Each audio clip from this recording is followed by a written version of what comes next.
Hello guys, welcome back to my channel the hungers dining. आजची आपली recipe आहे cherry. करोंदा चेरी म्हणतात याला। बऱ्याचदा आपण केकवर आणि पानामध्ये खाल्ली असेल हीच चेरी आपण आज बघणार आहे। चला तर सुरुवात करूया। यासाठी आपल्याला इथे लागणार आहे करवंद, जे की बाजारात तुम्हाला इझिली मिळून जातील। अशा प्रकारचे करवंद आपल्याला घ्यायचे आहे आणि याचे जे देठ असतात पूर्णपणे आपल्याला याचे देठ काढून घ्यायचे आहे। बघू शकता या पद्धतीने देठ काढून घ्यायचे आहे। बघा पूर्णपणे देठ काढून घेतलेले आहे। आता आपल्याला स्वच्छ पाण्याने 2 ते 3 वेळा याला धुवून घ्यायचं आहे।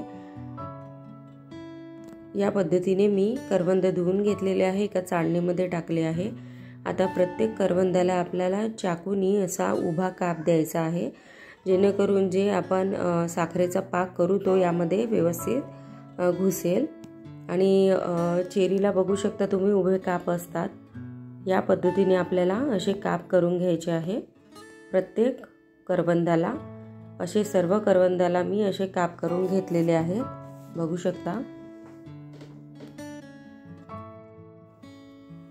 शकता। या पद्धतीने आपल्याला आता एका पातेल्यामध्ये 1 कप साखर घ्यायची आहे। 1 कप साखर घेतल्यानंतर अर्धा कप पाणी आपल्याला यामध्ये घालायचं आहे आणि या साखरेचा आपल्याला 1 तारी पाक करून घ्यायचा आहे।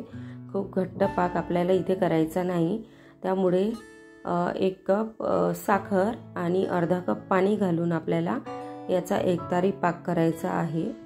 बघू शकता पाक असा जवळपास रेडी होत आहे। तुम्हाला मी दाखवते चमच्यानी। आणि यानंतर अर्धा चम्मच आपल्याला निंबूचा रस यामध्ये घालायचा आहे। बघू शकता निंबूचा रस पण मी यामध्ये मिक्स केलेला आहे। आणि तुम्हाला मी दाखवते 1 तारी पाक म्हणजे कसा। चमच्यात घेऊन अगदी शेवटचा थेंब अगदी तार सुटेल असा पडेल, म्हणजे आपला 1 तारी पाक इथे तयार झालेला आहे असं समजावे। आता आपल्याला हा पाक तयार झाल्यानंतर यामध्ये रेड फूड कलरचे 2 ते 3 थेंब टाकायचे आहे आणि याला एखाद्या मिनिटासाठी बॉईल करायचं आहे। आणि हे करवंद घालून याला अगदी 1 मिनिटाच्या पण अर्धाच मिनिट तुम्हाला याला शिजवून घ्यायचं आहे, कारण खूप लवकर हे शिजतात।